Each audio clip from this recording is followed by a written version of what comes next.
চলুন আজকের সবচেয়ে গুরুত্বপূর্ণ আন্তর্জাতিক ঘটনাগুলোর দিকে একে একে নজর দেওয়া যাক। কারণ আজ যেসব খবর সামনে এসেছে সেগুলো শুধু মধ্যপ্রাচ্য নয়, পুরো বিশ্বের নিরাপত্তা পরিস্থিতির উপরই বড় প্রভাব ফেলতে পারে। তার আগে আজকের প্রধান হেডলাইনগুলো একবার শুনে নিন। ইরাকের কুর্দি নিয়ন্ত্রিত এলাকাগুলোতে বড় ধরনের সামরিক হামলা চালিয়েছে ইরান। হামলায় অস্ত্রের একটি বড় ভান্ডার ধ্বংস হওয়ার দাবি করা হয়েছে। প্রশ্ন উঠছে, আমেরিকার সমর্থনে কি ইরানের বিরুদ্ধে স্থলপথে কোনো প্রস্তুতি চলছিল? কুর্দি গোষ্ঠীগুলোর উপর এই হামলার পিছনের কারণ নিয়ে আজ বিস্তারিত আলোচনা করব। ইরাকে ইরানি ড্রোন হামলার খবরের মধ্যেই সক্রিয় হয়েছে মার্কিন এয়ার ডিফেন্স সিস্টেম। এরবিলের দিকে এগিয়ে আসা ড্রোনগুলো ঠেকানোর চেষ্টা চলছে বলে বিভিন্ন সূত্রে দাবি করা হচ্ছে। অন্যদিকে দর্শক বন্ধুরা, ইউরোপের দুই প্রভাবশালী দেশের অবস্থানেও হঠাৎ বড় পরিবর্তনের ইঙ্গিত মিলছে। ইরানকে ঘিরে তাদের নতুন বার্তার পিছনে কি কারণ সেটিও জানাবো। এছাড়াও আবারও একটি মার্কিন নজরদারি ড্রোন ভূপাতিত করার দাবি করেছে ইরান। খুজেস্তান এলাকায় RQ-11 ড্রোন ধ্বংসের দাবি সামনে এসেছে। একই সঙ্গে আমেরিকার উদ্দেশ্যে নতুন করে কড়া সতর্কবার্তা দিয়েছে IRGC। তাদের বক্তব্য, 0 আওয়ার খুব কাছেই, এখন শুধু অপেক্ষা করুন। আর সবশেষে হরমুজ প্রণালীতে আরও একটি জাহাজকে কেন্দ্র করে নতুন উত্তেজনা তৈরি হয়েছে। আর ইরানের একটি বড় তেল স্থাপনায় হামলার খবরও সামনে এসেছে। দর্শক বন্ধুরা, আজকের প্রতিটি খবরই অত্যন্ত গুরুত্বপূর্ণ। কিছু ঘটনা ইতিমধ্যেই নিশ্চিতভাবে সামনে এসেছে, আর কিছু বিষয়ে বিভিন্ন পক্ষ ভিন্ন ভিন্ন দাবি করছে। তাই আমরা প্রতিটি বিষয়ে তথ্য, প্রেক্ষাপট এবং বিশ্লেষণ সহ ধাপে ধাপে আলোচনা করব। চলুন শুরু করা যাক। ভিডিও শুরুতেই যে বড় খবরটা দেব তা হলো, ইরান ইরাকের কুর্দি এলাকাগুলোতে আজ পর্যন্ত সবচেয়ে বড় এবং ভয়ানক হামলা চালিয়েছে। আপনারা ছবিগুলো দেখলেই বুঝবেন। আজ 18ই জুলাই ভোর রাতের যে ছবিগুলো সামনে এসেছে তা সত্যিই ভয়ঙ্কর। পাহাড়ের গায়ে এমনভাবে আগুন জ্বলছে যে পুরো আকাশ যেন আগুনের শিখায় ভরে গেছে। গোলা বারুদ আর তেলের ডিপোগুলোতে একের পর এক বিকট বিস্ফোরণ ঘটতে থাকে। বহু দূর পর্যন্ত আগুনের শিখা দেখা যাচ্ছে এবং পুরো এলাকা ধ্বংসস্তূপে পরিণত হয়েছে।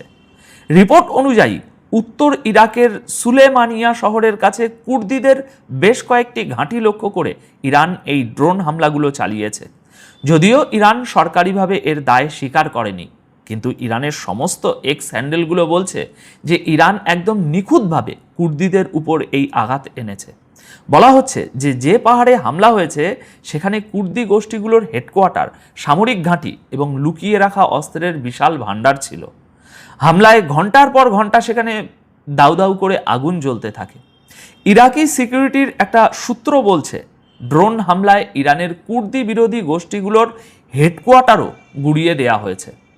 আসলে ইরাকের এই সুলেমানিয়া শহরে ইরানের শত্রু এমন বেশ কিছু কুর্দি সংগঠন বহু বছর ধরে ঘাঁটি গেড়ে রয়েছে। আর গত ফেব্রুয়ারি থেকে ইরান একাধিকবার তাদের নিশানা করেছে। যদিও ইরান কখনোই নিজে থেকে এই হামলার দায় নেয় না, কিন্তু সারা বিশ্ব খুব ভালো করেই জানে কাজগুলো কার। এখন প্রশ্ন হলো, ইরান হঠাৎ করে কুর্দিদের উপর এত বড় হামলা কেন করলো? খবর আসছে যে ইরান অত্যন্ত গোপন সূত্রে জানতে পেরেছিল এই কুর্দি গোষ্ঠীগুলো আমেরিকার ইশারায় ইরানের ভিতরে গ্রাউন্ড অ্যাটাক বা স্থলপথে বড়সড় হামলার ছক কষছে। অর্থাৎ ইরানের এই বিশাল হামলা শুধু যে একটা পাল্টা জবাব ছিল তা নয়, বরং এটা ছিল ভবিষ্যতের একটা বড় বিপদকে শুরুতেই শেষ করে দেওয়ার কৌশল। ইরান আজ 18ই জুলাই ভোর রাতে সুলেমানিয়াতে থাকা কুর্দিদের হেডকোয়ার্টার, অস্ত্র আর ফুয়েল ডিপোগুলোকে এই জন্যই নিশানা করেছে যাতে স্থলপথে কোনো আক্রমণ শুরু হওয়ার আগেই তাদের কোমর ভেঙে দেওয়া যায়। রিপোর্টে বলা হচ্ছে, ইরানের আশঙ্কা ছিল যে ইরাকে বসে থাকা এই বিচ্ছিন্নতাবাদী গোষ্ঠীগুলো আমেরিকার সাহায্যে ইরানের ভিতরে ঢুকে পড়বে। আর এমনটা হলে আমেরিকাকে শুধু আকাশপথে হামলার উপর নির্ভর করতে হতো না, তারা স্থলভাগ দিয়েও ইরানের বিরুদ্ধে একটা নতুন ফ্রন্ট খুলে ফেলত, যা ইরানের জন্য অনেক বেশি বিপজ্জনক হতো। আর ঠিক এই কারণেই ইরান আগাম হামলা চালিয়ে এই গোষ্ঠীগুলোর সামরিক ক্ষমতা বা মিলিটারি ক্যাপাবিলিটি দুর্বল করে দিয়েছে, যাতে তারা আর এগোবার সাহস না পায়। এদিকে এমন খবরও ভাসছে যে মার্কিন প্রেসিডেন্ট ডোনাল্ড ট্রাম্প এই কুর্দি গোষ্ঠীগুলোকে অস্ত্র দেওয়ার কথা ভাবছিলেন, যদিও একবার ট্রাম্প নিজেই বলেছিলেন, আমরা ওদের অস্ত্র তো দিয়েছিলাম, কিন্তু সেগুলো সব গায়েব হয়ে গেছে। তবে সম্প্রতি তিনি আবার নতুন করে অস্ত্র দেওয়ার কথা ভাবছে কিনা তার এখনো কোনো স্বাধীন বা নিরপেক্ষ প্রমাণ মেলেনি। এদিকে এই হামলার মাঝেই আরেকটি বড় আপডেট এসেছে। 17 ও 18 জুলাই রাতে যখন ইরাকের ইরবিলের দিকে একের পর এক ইরানি ড্রোন ধেয়ে আসছিল, তখন তাদের আটকাতে আমেরিকার এয়ার ডিফেন্স সিস্টেম অ্যাক্টিভ হয়ে যায় এবং ড্রোনগুলোকে মাঝ আকাশেই ধ্বংস করার চেষ্টা চলে। দাবি করা হচ্ছে ইরান তাদের এই হামলায় কুর্দিস্তান ওয়ার্কস পার্টি এবং কুর্দিস্তান ফ্রি লাইভ পার্টির সাথে যুক্ত ঘাঁটিকেও নিশানা করেছে। যেহেতু কুর্দিদের নিজেদের মধ্যেও অনেক ভাগ রয়েছে, তাই এদের আলাদা আলাদা পার্টি আছে। ইরানের মতে এই গোষ্ঠীগুলো তাদের জাতীয় নিরাপত্তার জন্য বিশাল হুমকি এবং এরাই স্থলপথে হামলার প্রস্তুতি নিচ্ছিল। এবার আসুন ইরাক ছেড়ে ইউরোপ আর ইরানের দিকে নজর দেওয়া যাক। ইউরোপকে এখন রীতিমতো ইরানের সামনে কিছুটা হাত জোড় করতে দেখা যাচ্ছে। কেন জানেন? হরমুজ প্রণালী বন্ধ হয়ে যাওয়া এবং বাবেল মন্দব প্রণালী নিয়ে তৈরি হওয়া আশঙ্কার কারণে সারা বিশ্বের অর্থনীতিতে প্রবল চাপ পড়ছে, আর এর ফলে ইউরোপের দেশগুলোতে তীব্র মন্দার ছায়া ঘনিয়ে আসছে। এই আতঙ্কেই জার্মানির চ্যান্সেলর ফ্রেডরিক মের্জ এবং ফ্রান্সের প্রেসিডেন্ট ইমানুয়েল ম্যাক্রন ইরানকে যত দ্রুত সম্ভব হরমুজ প্রণালী খুলে দেওয়ার অনুরোধ জানিয়েছেন। গতকাল 17 মে রাতে ডিফেন্স ও সিকিউরিটি কাউন্সিলের বৈঠকের পর ফ্রান্স ও জার্মানির এই দুই নেতা একটা যৌথ বিবৃতি দিয়ে ইরানকে বলেছেন, দয়া করে সামরিক উত্তেজনা বাড়িয়ে আলোচনার পথ বন্ধ করবেন না, আমেরিকার সাথে আবার আলোচনার টেবিলে ফিরে আসুন। কিন্তু দর্শক বন্ধুরা, এখানে আমার একটা বড় প্রশ্ন আছে। ইউরোপের এই আবদারটা কি একটু একপেশে হয়ে গেল না? জার্মানি আর ফ্রান্স ইরানকে তো বলছে সামরিক উত্তেজনা না বাড়াতে, কিন্তু তারা আমেরিকাকে একবারও বলছে না যে আপনারা যে হামলার সূচনা করেছেন সেটা বন্ধ করুন এবং পরিস্থিতি আর খারাপ হতে দেবেন না। যখন সারা বিশ্বের অর্থনীতি ডুবতে বসেছে, তেলের সাপ্লাই বন্ধ হয়ে যাচ্ছে আর ইউরোপ নিজে মন্দার ভয়ে কাঁপছে, তখন শুধু এক পক্ষকে শান্তির জ্ঞান দেওয়াটা কতটা যৌক্তিক?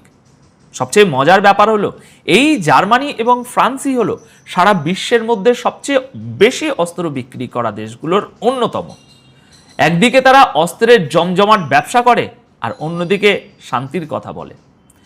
সাধারণ হিসাব হলো পৃথিবীতে যদি অস্ত্রের উৎপাদন আর ব্যবসাই কমে যায়, তাহলে এত যুদ্ধ, এত সংঘাত আর ধ্বংসলীলা কিছুই দেখতে হবে না। অস্ত্র আছে বলেই তো যুদ্ধ আছে, তাই না? এদিকে ইরান আরও একটি মার্কিন ড্রোন গুলি করে নামানোর দাবি করেছে।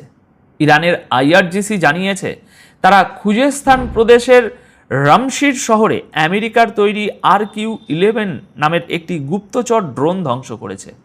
তাসনিম নিউজ এজেন্সির মতে ইরানের অ্যাডভান্স এয়ার ডিফেন্স সিস্টেম প্রথমে এটাকে ট্র্যাক করে, তারপর ইন্টারসেপ্ট করে মাটিতে নামিয়ে পুরোপুরি ধ্বংস করে দেয়। আইআরজিসি জানিয়েছে এই RQ-11 হলো মার্কিন কোম্পানির তৈরি একটি হালকা গুপ্তচর ড্রোন, যা মূলত নজরদারি এবং গোয়েন্দা তথ্য জোগাড় করার কাজে ব্যবহার করা হয়। আর এরপরেই ইরান আমেরিকাকে অত্যন্ত কড়া এবং খোলাখুলি হুমকি দিয়েছে। আইআরজিসি স্পষ্ট জানিয়েছে যে মধ্যপ্রাচ্যের সমুদ্রপথে থাকা মার্কিন নৌবাহিনী এখন সেই 0 আওয়ার বা চরম মুহূর্তের খুব কাছাকাছি পৌঁছে গেছে, যখন ইরান তার চূড়ান্ত আঘাত আনবে। 0 আওয়ার মানে হলো পুরো দস্তুর যুদ্ধ বা টোটাল ওয়ার, যে কোনো মুহূর্তে শুরু হতে পারে। ইরানি সরকারি টিভি চ্যানেলের মতে আইআরজিসি তাদের বিবৃতিতে বলেছে যে ওই এলাকার সমুদ্রে থাকা মার্কিন সেন্ট্রাল কমান্ড বা সেন্টকমের নৌবাহিনীর প্রতিটি গতিবিধি এবং সৈন্য মোতায়েনের উপর ইরানের নৌবাহিনীর কড়া নজর রয়েছে। আইআরজিসির কথায় প্রতিটা মুহূর্ত পার হওয়ার সাথে সাথে আমেরিকা 0 আওয়ারের আরও কাছে এগিয়ে যাচ্ছে। যে কোনো সময় ইরানের সশস্ত্র বাহিনী মার্কিন নেভির বিরুদ্ধে অপারেশন শুরু করতে পারে। বিবৃতির শেষে আইআরজিসি আমেরিকাকে শুধু দুটো শব্দে একটা মারাত্মক বার্তা দিয়েছে: অপেক্ষা করো আর দেখো, ওয়েট অ্যান্ড ওয়াচ। দর্শক বন্ধুরা, ব্যাপারটি অত্যন্ত সিরিয়াস। আইআরজিসি যা বলছে সেটা হলে পরিস্থিতি ভয়াবহ রূপ নেবে। তবে আমার মনে হয় আইআরজিসি খুব ভালো করেই জানে যে মার্কিন যুদ্ধজাহাজ, ডেস্ট্রয়ার এবং ফাইটার জেটগুলো ধীরে ধীরে ইরানের দিকে এগোচ্ছে। যে কোনো ধরনের গ্রাউন্ড অপারেশন বা বড় কিছু হতে পারে, যে কোনো কিছুই সম্ভব। এদিকে হরমুজ প্রণালীতে ইরান আরও একটি জাহাজকে নিশানা করার দাবি করেছে। ইরানের তাসনিম নিউজ এজেন্সি জানিয়েছে, থাইল্যান্ডের পতাকাবাহী একটি জাহাজ বিনা অনুমতিতে হরমুজ প্রণালী পার হওয়ার চেষ্টা করছিল। আইআরজিসি নেভি তাদের বারবার সতর্ক করলেও তারা শোনেনি। বাধ্য হয়ে পার হওয়ার আগেই জাহাজটিকে আটকে তার উপর অ্যাকশন নেওয়া হয়। তবে এতে কতটা ক্ষয়ক্ষতি হয়েছে বা কেউ হতাহত হয়েছেন কিনা তা এখনও নিশ্চিতভাবে সম্পূর্ণ তথ্য পাওয়া যায়নি। আর ঠিক এর অন্যদিকে আমেরিকা গত দুদিনে দ্বিতীয়বারের মতো ইরানের সবচেয়ে গুরুত্বপূর্ণ অয়েল এক্সপোর্ট টার্মিনালে দাঁড়িয়ে থাকা একটা তেলের ট্যাঙ্কারে হামলা চালিয়েছে। বুশেহের প্রদেশের ডেপুটি গভর্নর এসাহান জাহানিয়ান তিনি জানিয়েছেন যে খার্গ আইল্যান্ডে দাঁড়িয়ে থাকা বেলেমা N122 নামের এই ট্যাঙ্কারটিকে আমেরিকা দুটো মিসাইল ছুড়ে মেরেছে। তবে স্বস্তির বিষয় হলো, হামলার সময় জাহাজটি তেলের যে ট্যাঙ্ক সেটা সম্পূর্ণ খালি ছিল।